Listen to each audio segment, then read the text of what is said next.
ज्योतिष दीप चैनल के माध्यम से आप ग्रहों के योग का अध्ययन कर रहे थे।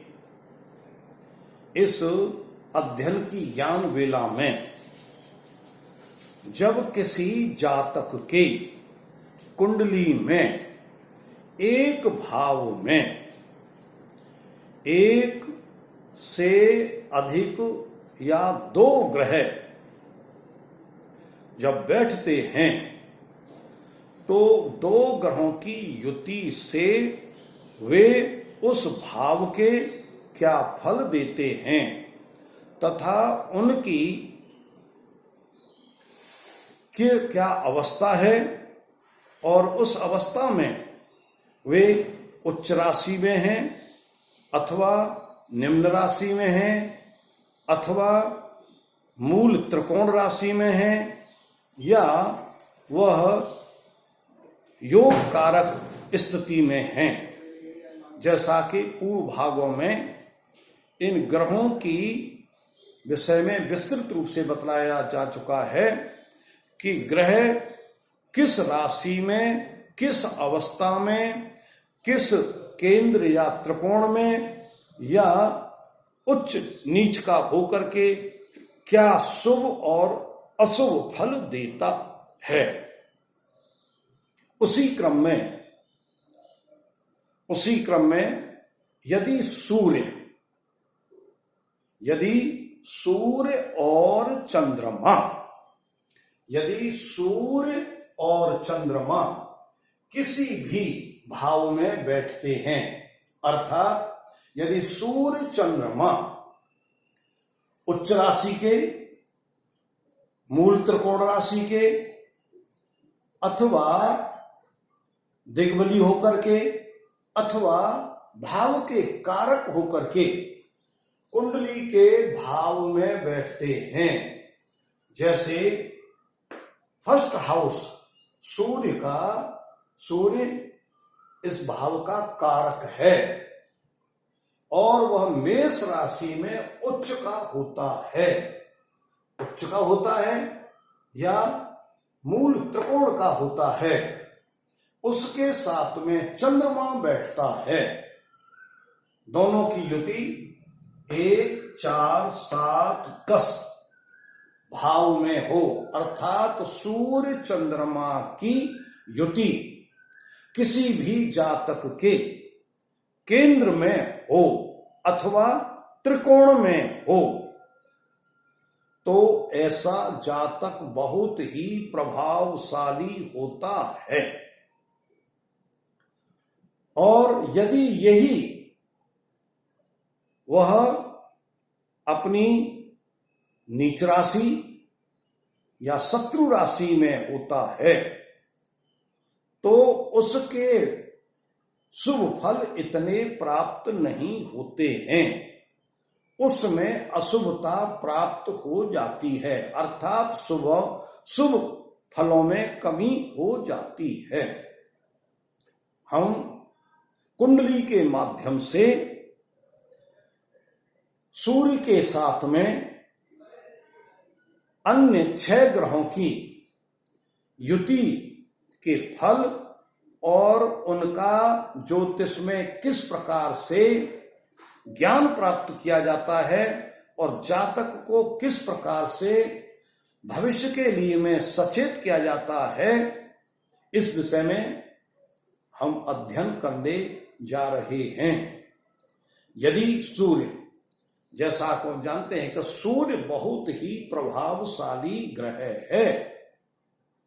यह प्रभावशाली ग्रह अपने कार्यकाल में, अपनी दशा काल में विशेष रूप से यदि यह उच्च राशि में हो या मूल त्रिकोण में हो अथवा केंद्र या त्रिकोण में हो और उसके साथ में चंद्रमा हो तो सूर्य चंद्रमा दोनों देवता हैं और देवता के फलस्वरूप ये दोनों आपस में मित्र हैं और मित्र होने के कारण से ये अपनी दशा काल में जातक को क्या फल देंगे, ये हमारा बहुत ही विचारणीय बिंदु है। ऐसे जातकों के विषय में जब उनकी कुंडली में अध्ययन किया गया और देखा गया कि जिस जातक की कुंडली में सूर्य चंद्रमा साथ साथ बैठे हैं तो उसको सूर्य चंद्र योग के नाम से पुकारा जाता है। जैसा कि आप भली प्रकार जानते हैं कि सूर्य और चंद्रमा जब एक साथ होते हैं तो उस जातक का जन्म जो है अमावस्या या अमावस्या के आसपास का होता है। या तो अमावस्या से एक दिन पहले होगा या अमावस्या के एक दिन बाद होगा अथवा अमावस्या के दिन का जन्म होगा।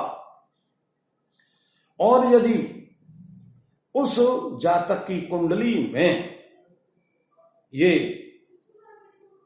हस्त हाउस लग्न में बैठे हुए हैं तो सूर्य हस्त हाउस का कारक होने के कारण से, और यदि वहां मेष लग्न हो तो उच्च का होने के कारण से विशेष रूप से शुभ फल प्रदान करेगा। और उन शुभ फलों के साथ में चंद्रमा भी उस सूर्य का सहयोग प्रदान करेगा, अर्थात वह भी शुभ फल देगा। जब सूर्य में चंद्रमा की अंतर्दशा प्रत्यांतर दशा आएगी तो जातक शुभ फलों को प्राप्त करेगा। और जब सूर्य में सूर्य की अंतर्दशा प्रत्यांतर दशा आएगी तो विशेष लाभों को प्राप्त करेगा। इस प्रकार से सूर्य चंद्र योग वाले जातक प्राय देखा गया है कि ये ऐसे जातक अपने स्त्री के वश में रहते हैं। और जब ये चंद्र सूर्य की युति होती है तो चंद्रमा मन रूपी चंद्रमा उस आत्मा रूपी स्त्री के वश में रहता है। क्यों? क्योंकि चंद्रमा अमावस्या का होने के कारण से क्षीण होता है। जैसी आत्मा जो है आदेश देती है वैसा ही वह उसके लिए अनुयायी बन जाता है। दूसरी इसी प्रकार से विशेषता देखी जाती है कि ये ऐसे जातक अर्थात जिनकी कुंडली में सूर्य चंद्रमा की युति केंद्र या त्रिकोण को छोड़ करके अन्य किसी भाव में स्थित है तो ऐसे जातक शराब बेचने में और आवास मकान बेचने में बड़े निपुण होते हैं और उनसे धन की प्राप्ति करते हैं और धन की प्राप्ति के फलस्वरूप अपने जीवन को सुख में व्यतीत करने का प्रयास करते हैं। लेकिन उनको समाज में मान सम्मान प्रतिष्ठा प्राप्त नहीं हो पाती है। क्यों? क्योंकि सूर्य समाज है, सामाजिक प्रतिष्ठा है। और जब वह सूर्य किसी शत्रु राशि या मित्र या नीच राशि में चंद्रमा के साथ बैठता है तो वह सामाजिक प्रतिष्ठा प्राप्त नहीं कर पाता। यदि वह आवास या मकान बेचने के का कार्य करता है तो उस कार्यकाल में भी उसको प्रतिष्ठा मान सम्मान नहीं मिल पाता है, क्योंकि उसका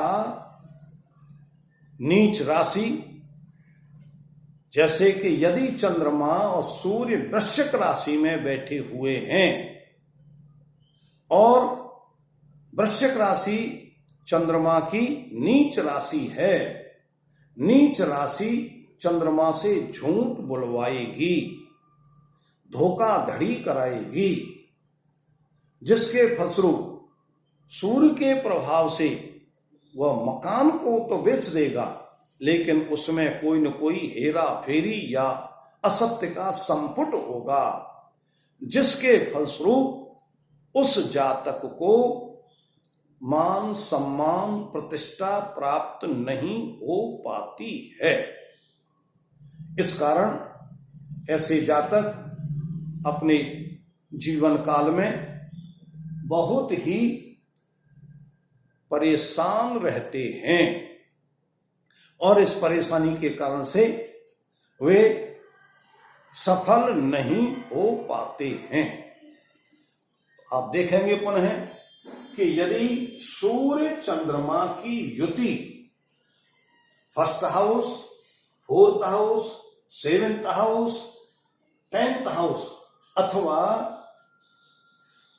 5th हाउस, 9th हाउस में होगी तो शुभ फल प्रदान करेगा। यदि ये युति 3rd house, 6th house, 11th house तृष्णाय में होगा तो तृष्णाय के कारण से इतने शुभ फल की प्राप्ति नहीं होगी। यदि ये युति हमारे 2nd हाउस और 8th हाउस में होगी तो भी यहां इतने शुभ फलों की प्राप्ति नहीं होगी। यदि ये युति 3rd हाउस, 6th हाउस और 12th हाउस त्रिक में होगी तो भी शुभ फलों की प्राप्ति नहीं होती है। इस प्रकार से हम सूर्य के साथ में दूसरे ग्रहों की युति और साथ में उनकी स्थिति कि वे ग्रह कुंडली के किस भाव में बैठे हैं और किस राशि में हैं, और राशि के साथ में वह उच्च राशि के हैं, मूल त्रिकोण राशि के हैं, नीच राशि के हैं, उनके साथ में अवस्था वह बाल्यावस्था के हैं या मृतावस्था के हैं या वृद्धावस्था के हैं तो इतने शुभ फल नहीं दे पाते। यदि वह केंद्र और त्रिकोण के स्वामी हैं, उच्च राशि या मूल त्रिकोण राशि में हैं, शुभ ग्रहों के साथ हैं तथा वह युवावस्था के हैं तो अपने दशा काल में विशेष रूप से वह लाभकारी सिद्ध होते हैं। आप धीरे धीरे प्रत्येक कुंडली में 2-2 ग्रहों की युति के फलों को पर ध्यान देंगे, मनन करेंगे और उनको लगातार उत्तरोत्तर सीखने का प्रयास करेंगे तो आपका फलित बहुत ही अच्छा बन जाएगा, जिससे आप जातकों का भला कर सकेंगे, जातकों के लिए हितकारी बनेंगे, जिससे आपका और जातकों का कल्याण होगा। इस कल्याण की भावना के साथ आप ज्योतिष दीप चैनल को सब्सक्राइब करें और इस वीडियो को ध्यान में सुनते हुए लाइक करते हुए कल्याणकारी बने। कल्याणम अस्तु।